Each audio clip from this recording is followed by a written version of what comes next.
Hello, dear students. Welcome to Nidhi Science Academy. We were studying the chapter photosynthesis in higher plant.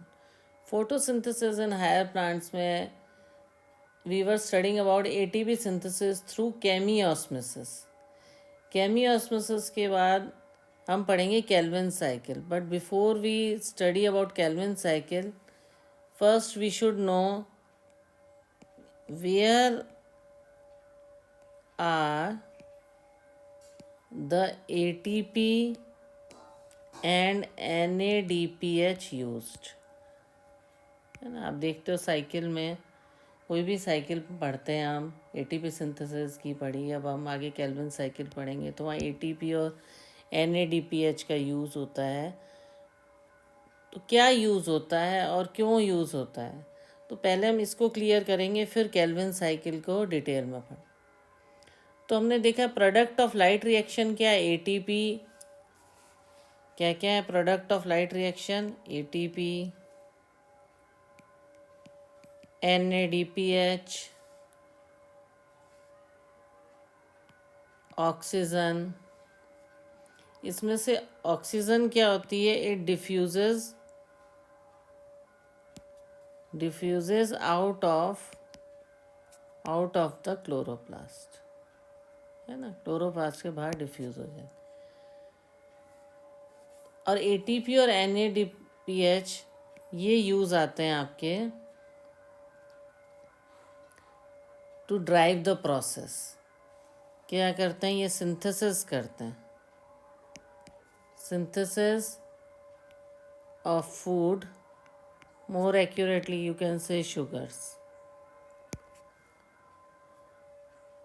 ये क्या है, this is the biosynthetic phase of photosynthesis. This is the biosynthetic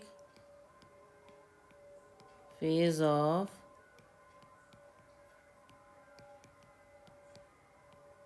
photosynthesis. ये क्या है, biosynthetic phase है photosynthesis. ये process directly depend नहीं करता है प्रेजेंस ऑफ लाइट में, पर ये डिपेंड करता है product of light of reaction में। प्रेजेंस ऑफ लाइट पे डिपेंड नहीं करता, प्रोडक्ट पे डिपेंड करता है। ATP, NADPH, DPH, carbon dioxide, water तो है ही। जैसे इमीडिएटली लाइट बिकम्स अनअवेलेबल। अगर लाइट अवेलेबल नहीं है तो क्या हो गया, biosynthetic process continues for some time. अगर फिर लाइट अवेलेबल हुई तो भी सिंथेसिस स्टार्ट हो जाएगा दोबारा। ठीक है, तो अब हम देखेंगे एटीपी और NADPH कैसे यूज़ किए जाते हैं बायोसिंथेटिक फेस में। हमने पहले देखा CO2 कंपाउंड कंबाइंड होती है H2O से और कार्बोहाइड्रेट और शुगर्स बनाती है। तो आगे कैसे प्रोसीड करते हैं, तो ये इसकी स्टडी में हमने रेडियो एक्टिव 14C14 को यूज़ किया एल्गल फोटोसिंथेसिस में। ठीक है, द यूज़ ऑफ जो मेल्विन कैल्विन था, उसने क्या किया, use of carbon 14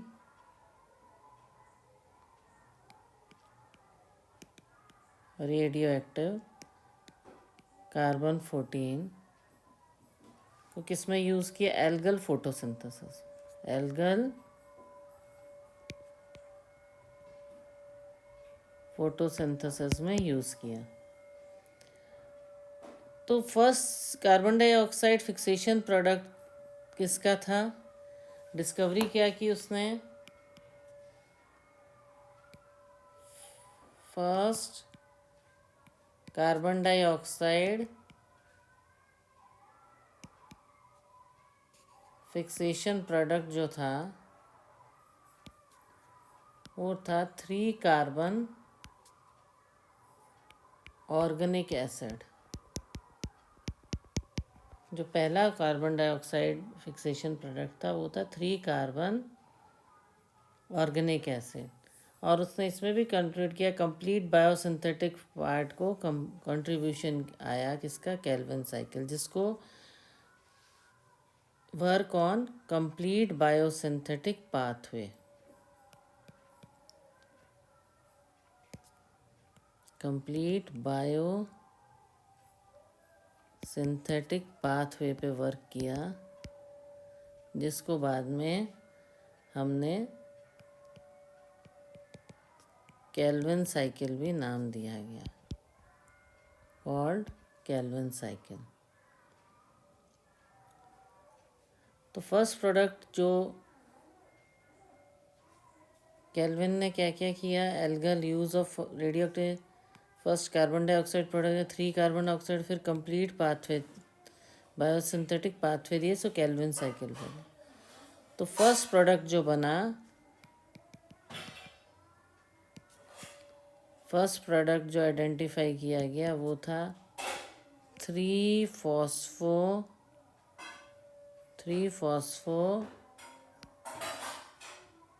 glyceric acid, और इसको हम बोलेंगे PGA शॉर्ट में। तो साइंटिस्ट ने कई ट्राई किया, ऑल प्लांट्स में क्या PGA होता है, फॉस्फोग्लाइसरिक एसिड होता है first product carbon dioxide fixation का, या कोई और प्रोडक्ट फॉर्म होता है। तो एक्सपेरिमेंट कंडक्ट किए गए वाइड रेंज ऑफ प्लांट्स में। तो अनदर ग्रुप ऑफ प्लांट की डिस्कवरी हुई। तो first stable product carbon dioxide was again an organic acid. पर दूसरा प्रोडक्ट कौन सा निकला, दूसरा प्रोडक्ट जो निकला कौन सा निकला, पर उसमें 4 कार्बन एटम थे। The acid was ऑक्जेलो acetic acid, ऑक्जेलो acetic acid, और रिसर्च की तो आया ऑक्जेलो एसिटिक एसिड। तो कार्बन डाइऑक्साइड एसिमिलेशन जो होता है फोटोसिंथेसिस में, वो 2 मेन टाइप का होता है। First product carbon dioxide fixation इन C3 एसिड, है ना,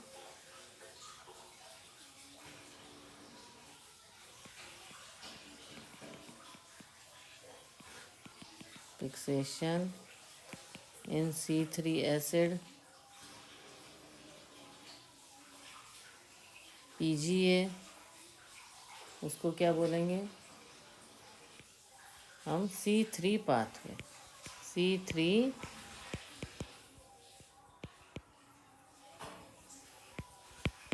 C3 पाथवे। और first product was carbon dioxide fixation in C4 acid, और फर्स्ट प्रोडक्ट was, उसमें जब first product was ऑक्जेलो acetic acid, तो इसको हम बोलेंगे C4 पाथवे। क्या बोलेंगे, C4 pathway.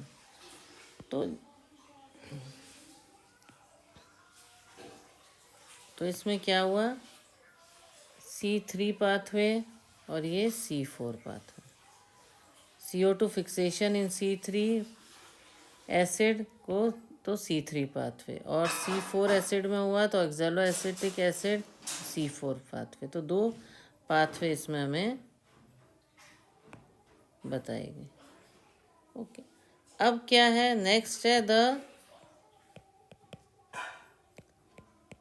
Primary acceptor of carbon dioxide. Scientists were struggling to understand the dark reaction. तो डार्क रिएक्शन है कि कितने कार्बन एटम लगे एक्सेप्ट करने के बाद, फिक्सेशन में 3 कार्बन लगे। तो एक्सेप्टर मॉलिक्यूल कौन था, acceptor molecule was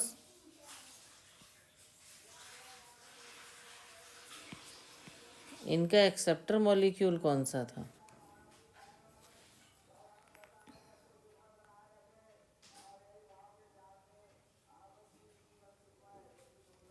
acceptor molecule था 5 carbon 5 carbon ketose sugar, 5 carbon ketose sugar, जिसको बोलेंगे हम राइबुलोस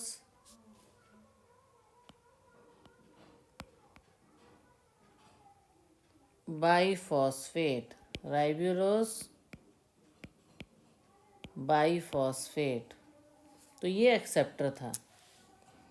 तो ये कंक्लूजन हमें निकला कि फर्स्ट प्रोडक्ट C3 एसिड था, प्राइमरी एक्सेप्टर 2 कार्बन कंपाउंड भी हो सकता था। काफ़ी ईयर्स लगे समझने, फिर पता लगा जो एक्सेप्टर है वो 5 कार्बन कीटोस शुगर है। ओके, तो ये बेसिक चीज़ें हमारी क्लियर हो गई। नाउ हम पढ़ेंगे, अब हमें now we will study the Calvin cycle. Calvin cycle, Calvin और कोवर्कर जो थे उन्होंने वर्क किया होल पाथवे पे और साइक्लिक मैनर में। और RUBP जो था राइबुलोस बाइफोस को रीजनरेट किया, कैसे ऑपरेट करता है, शुगर कैसे सिंथेसाइज होती है। तो केल्विन पाथवे को हमने ऑल फोटोसिंथेटिक प्लांट में किया। ये इस पे कोई मैटर नहीं करता है कि वहाँ C3 था कि C4 था या कोई पाथवे था। तो केल्विन साइकिल जो है वो अकर होता है फोटोसिंथेटिक प्लांट्स में। तो इसमें जो सबसे पहला जो स्टेप होता है, सबसे पहले इसमें होता है कार्बोक्सिलेशन। कार्बोक्सिलेशन होता है fixation of carbon dioxide into stable organic intermediate. तो बहुत क्रूशियल स्टेप होता है इसमें। CO2 यूटिलाइज्ड होती है और कार्बन एक्सेलेशन करती है RUBP का। ठीक है, तो कार्बोक्सिलेशन में फिक्सेशन ऑफ कार्बन डाइऑक्साइड होती है ना।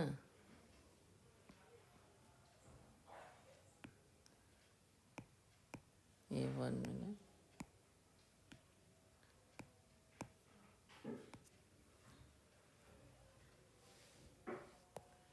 कार्बोक्सिलेशन में क्या होता है,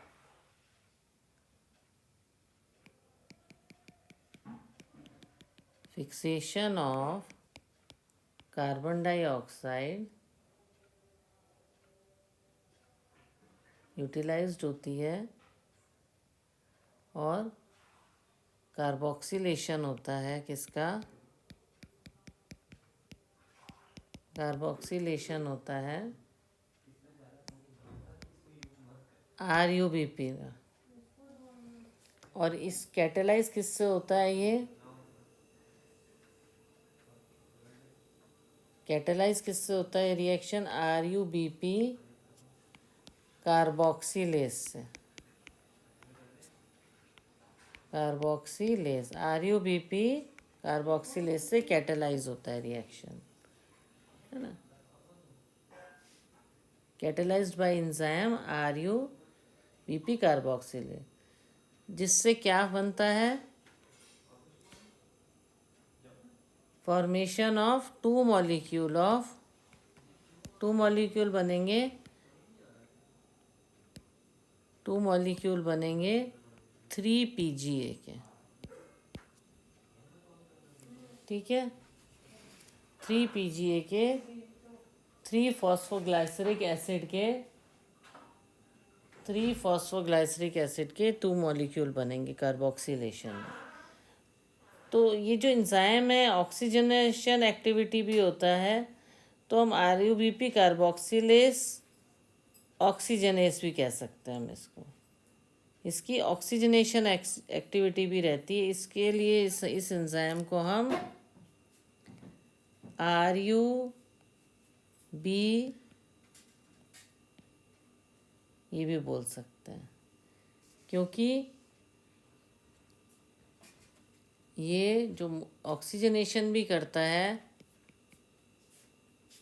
ऑक्सीजनेशन एक्टिविटी के कारण हम इसको क्या बोल सकते हैं, हम इसको बोल सकते हैं RUBP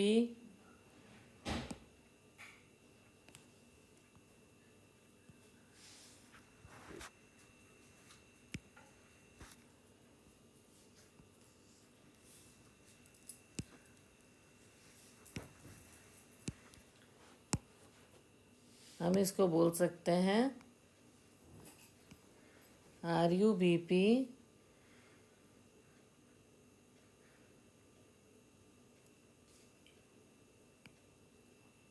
कार्बोक्सिलेज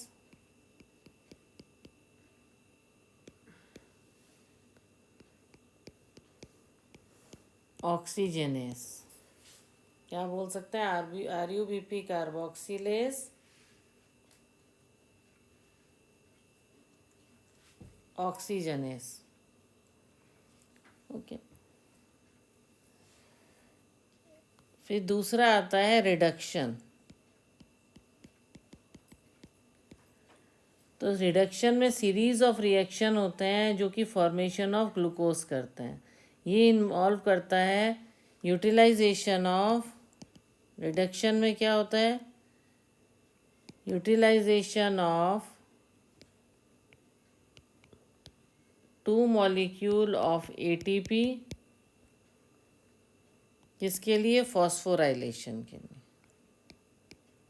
फॉस्फोराइलेशन के लिए 2 मॉलिक्यूल ATP के कंज्यूम होते हैं और यूटिलाइज होते हैं, और 2 जो हैं 2 of NADPH for reduction. Reduction के लिए 2 मॉलिक्यूल लगते हैं पर कार्बन डाइऑक्साइड मॉलिक्यूल। हर एक कार्बन डाइऑक्साइड मॉलिक्यूल पे 2 NADPH मॉलिक्यूल लगते हैं हर कार्बन डाइऑक्साइड मॉलिक्यूल पे। यूटिलाइजेशन ऑफ 2 मॉलिक्यूल होते हैं ATP के फॉस्फोराइलेशन के। तो फिक्सेशन कितना हो गया, fixation of 6 molecule of CO2, 6 molecule CO2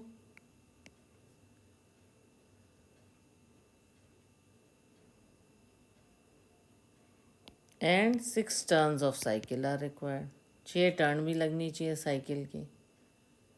6 turn of cycle किस लिए, टू फॉर्म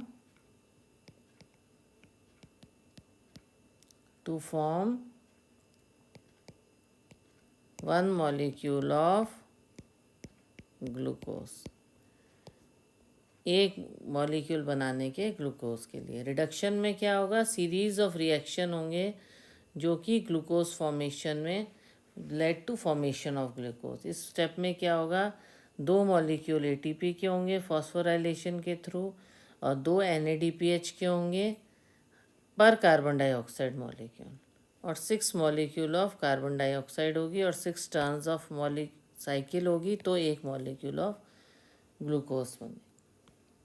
थर्ड है regeneration. Third is regeneration. Regeneration CO2 acceptor है, molecule RUBP is crucial. Regeneration of CO2 acceptor molecule है ना, एक्सेप्टर मॉलिक्यूल हमने बताया था RUBP है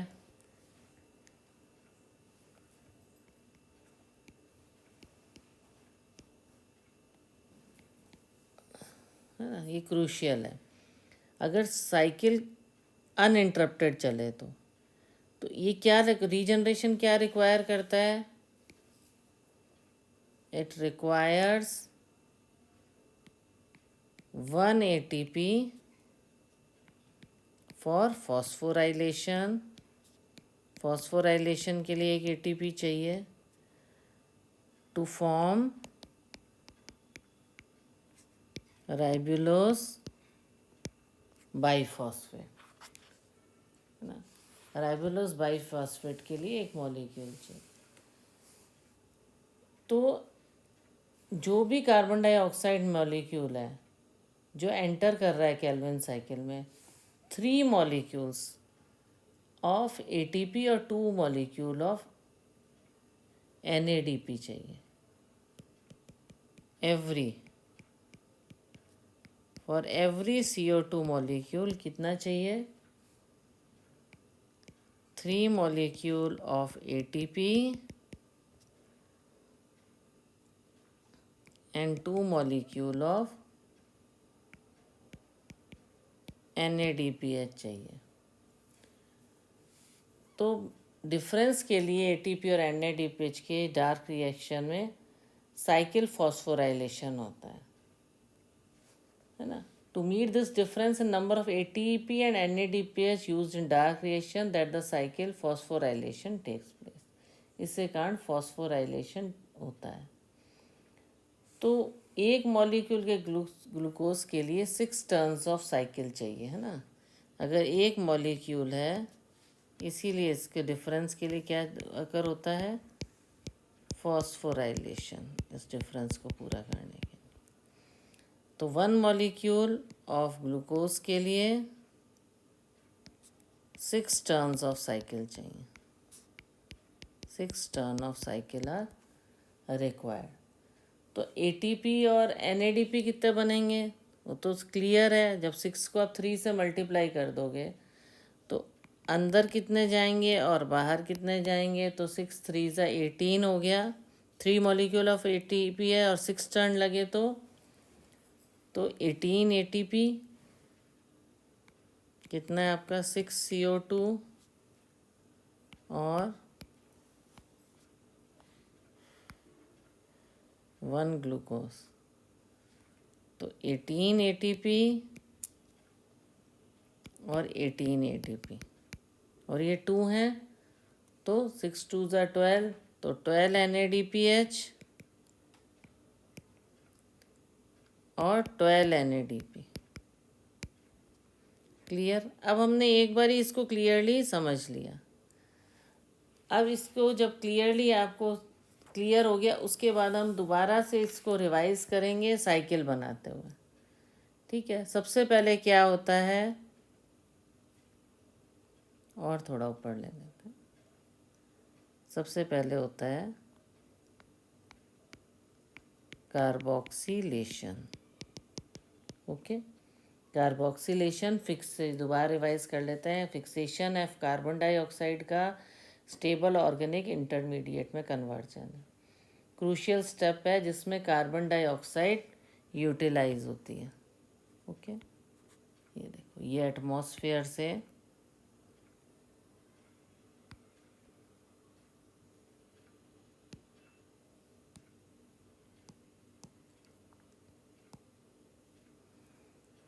ये देखिए, ये एटमॉस्फेयर, ये CO2 प्लस H2O, ये सेपरेट कर देते हैं हम। ये एटमॉस्फेयर से हमें CO2 मिली। ओके, तो कार्बोक्सिलेशन हुआ जिसमें यूटिलाइज की गई RUBP के, तो और ये RUBP किससे रिएक्शन कैटेलाइज हुआ? RUBP कार्बोक्सिलेज से, जिससे कि क्या बना? 3PGA।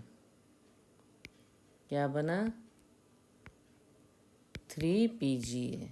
PGA मतलब 3 phospho glycerate, 3 phospho glycerate. Okay, तो 3PGA बना। एंजाइम ऑक्सीडेशन में भी यूज़ होता है, तो इसको रुबिस्को भी बोलते हैं। RUBP carboxylase oxygenase. ठीक है, ये एंजाइम इसमें यूज़ हुआ। ये फर्स्ट था हमारा कार्बोक्सिलेशन। ओके, सेकंड क्या है? सेकंड इज़, जो मैंने पहले भी समझाया, सेकंड इज़ रिडक्शन। रिडक्शन में क्या हुआ? सीरीज ऑफ रिएक्शन हुए जो कि फॉर्मेशन ऑफ ग्लूकोज में हेल्प किए। इसमें इन्वॉल्व हुआ 2 molecule of ATP for phosphorylation और 2 molecule of NADPH for reduction पर कार्बन डाइऑक्साइड मॉलिक्यूल। तो इसको हम ये देखो ATP और NADPH है ना, तो ये कन्वर्ट हो गया ADP प्लस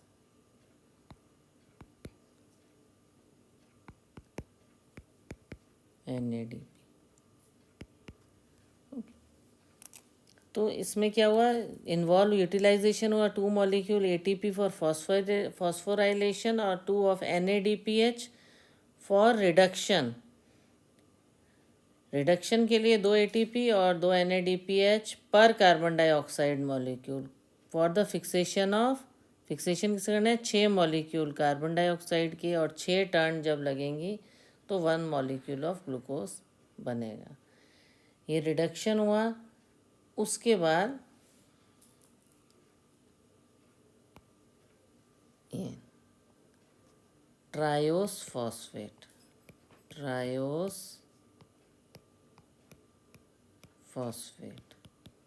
है ना, सुक्रोस और स्टार्च बना, इसमें ATP बना, फिर फिक्सेशन ऑफ 6 मॉलिक्यूल्स हुआ ट्रायोस फॉस्फेट से की हेल्प से, सुक्रोस और स्टार्च फॉर्म हुआ। उसके बाद आया आपका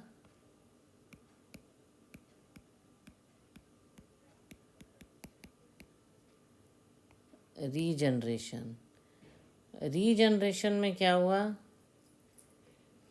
रीजनरेशन में CO2 एक्सेप्टर मॉलिक्यूल RUBP जो कि क्रूशियल है, वो 1 ATP चाहिए फॉस्फोराइलेशन के टू फॉर्म RUBP।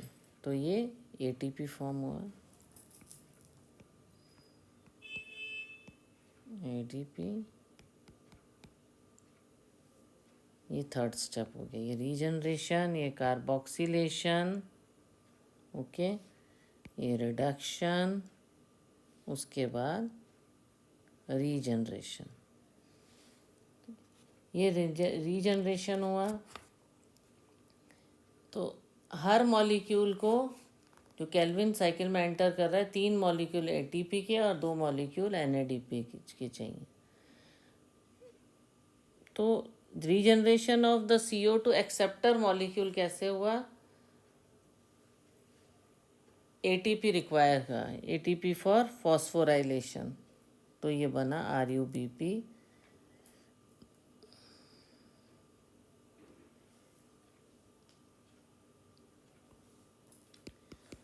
राइब्यूलोस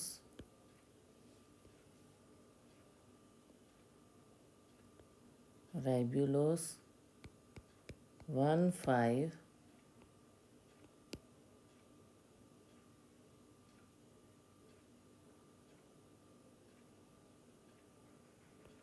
बाईफॉस्फेट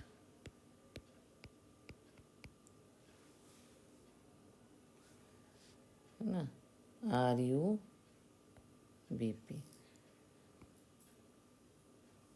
ये फॉर्म होगा।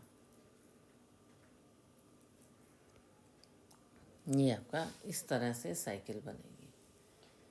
ये है आपकी केल्विन साइकिल, जो कि 3 स्टेप्स में बनी है, कार्बोक्सिलेशन, रिडक्शन और रीजनरेशन स्टेप से। और इसमें कार्बन डाइऑक्साइड मॉलिक्यूल एंटर हुए केल्विन साइकिल में, 3 मॉलिक्यूल ATP चाहिए, 2 मॉलिक्यूल इसमें NADPH चाहिए। इन स्टेप्स से जो है कार्बन डाइऑक्साइड मॉलिक्यूल एंटर किया और फिर 1 मॉलिक्यूल ऑफ ग्लूकोज कैसे बनेगा, जब 6 टर्न लगेंगे इस साइकिल के। तो ये केल्विन साइकिल का प्रोसेस था। नेक्स्ट क्लास में हम पढ़ेंगे C4 पाथवे, जिसमें हैच एंड स्लैग पाथवे पढ़ेंगे। ओके, आपको मेरा पढ़ाया हुआ आई होप बहुत अच्छे समझ आ गया हो। इसको रिवाइज़ कर लेना अच्छे से। अगर आपको मेरा पढ़ाया पसंद आ रहा है तो चैनल को लाइक करें, शेयर करें, सब्सक्राइब करें। Okay, thank you.